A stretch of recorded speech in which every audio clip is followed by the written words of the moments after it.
So there was this blog post that came out in 2014 called 10 Things Your Missionary Won't Tell You.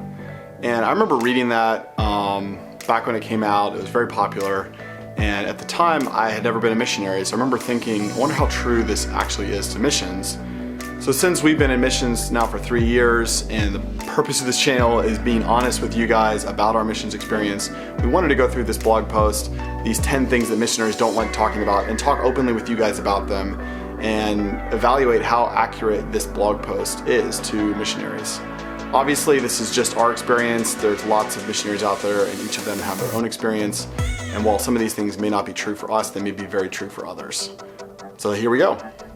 We're not going to read the whole blog, so if you want to read the whole blog, that would be worth it. You're going to link it, right? Yeah, I'll link it below. First one, it says they don't have the time or energy to write, but they do it for you. And so true. Tasha is a writer, and our missions is like about media, so we take a lot of pictures. So we're even set up for this with our skills and our assets. Yes, absolutely. You're trying to overcome the cultural aspects and the moving and the family and the what the heck are we trying to do and how are we going to accomplish it. And then you add on top of that the and keep up with everyone, and do it really well. And it always feels like you're never doing enough too. Maybe not like we don't want to write. It kind of sounds like it's a bad thing, or we don't want to do it, or we only do it because we have to. We do like it. We do like it, but it is true that it takes time and energy that oftentimes we don't feel like we have. Morning, dog. The second one on the list is Facebook likes don't pay the bills. And in there he's talking about how, it's great that you like my status, but you should consider sending me some money too. And to me, to say in a Facebook, here's a photo and we need money, I'm not saying that's totally wrong. I'm simply, the way we were trained was go fundraise with people individually, make the ask, go put your time and your effort into going and engaging. And that's what we did. And it worked. I mean, it was a lot of work. And I think most missionaries do that on some level, but the way we were trained to do it was like to go do that a ton. We met with over 100 people face to face. They basically said when we were trained, don't post on Facebook, don't ask for money online. Don't text even. And to me, that's kind of you do what you want to do with that, but I would definitely say this one's not true for us. Maybe we should talk more about that in another video. We got to keep this. We got 10 points to hit on this one. That's bad. Because I don't. The next one is they ask for money because they have no choice. I definitely don't think we have the same reaction because we had such good training on fundraising. It's not something we despise. It's not something that we dislike. We actually really legitimately enjoyed fundraising. Fundraising is this opportunity to travel all around, to see all the people that you love and to share with all of them the excitement of your story and the excitement of what God's calling you to do.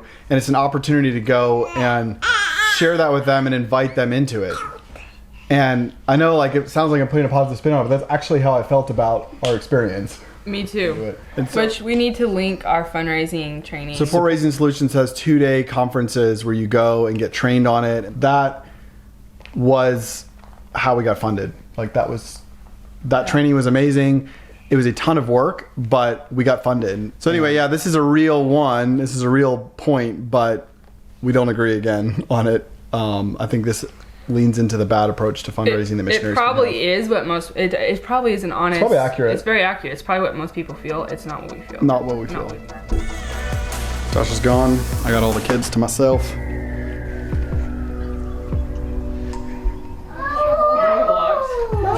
Well, I didn't want him getting out. Mommy.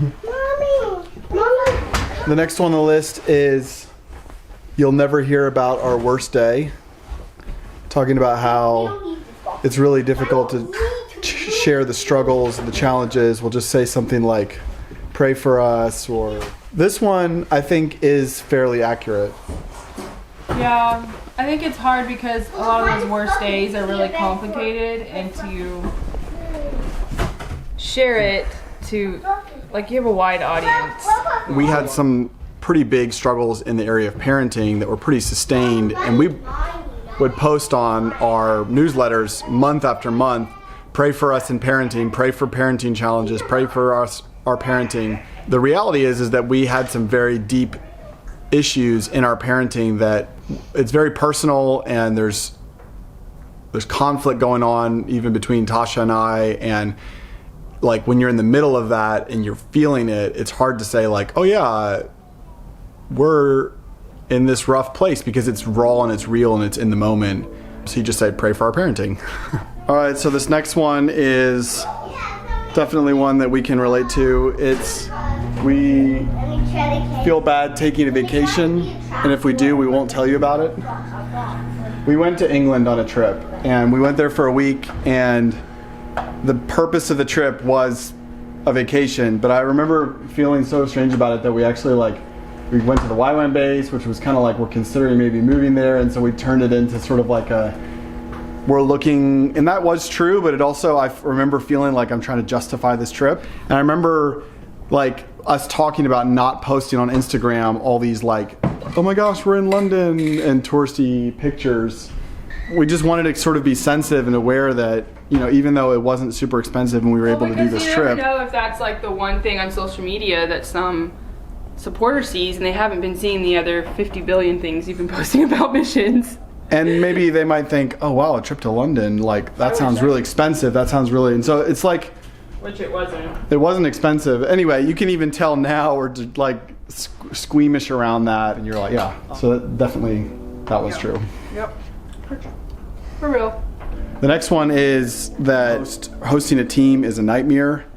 We didn't really have a whole lot of experience hosting teams. Our training center did, but we didn't do work directly with them. But yeah, this is definitely a hot topic. Let me know if you want to hear more about this, because this is something we might have to pull somebody else in on, because I do think short term is good, I think, but if you don't do it right, there can also be big consequences and big negatives to it as well. The next one on the list is that going home is just a lot of work. I think the comment I got a lot was like, must be nice to be on vacation or getting a break finally or something like that. And it was a break for sure in a lot of ways. Some ways. But it also wasn't a break in a lot of other ways. There's a lot of travel. We were there in the US for 7 weeks, and we were traveling in a different location every week. You know, we didn't try and track down every single supporter, but you know, you're in town and you want to see people. It's a lot of people to kind of connect with, and then family. It's like, it's not something that I complain about. It was really great, but it was also not a vacation. Definitely true that coming home is not just vacation. It's not just fun. So the next one on the list is that it's easy for God to take a back seat in your life. And I think Tasha and I might have different answers on this. I think I could say yes for sure on that. That one of the biggest takeaways for me from the 2.5 years we had in Norway is realizing that I didn't really have a vibrant, engaging relationship with God. I knew how to talk about it. I knew that it was important, but I didn't really do it. And being there kind of pushed me to a place where I realized I can't live for God if I'm not living with God and not connected with God.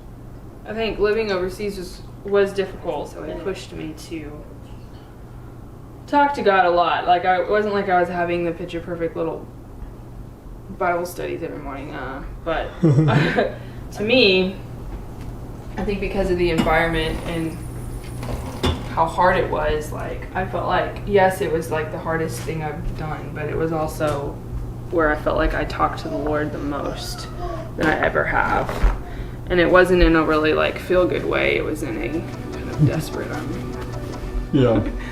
I'm having a rough time. You got to be here.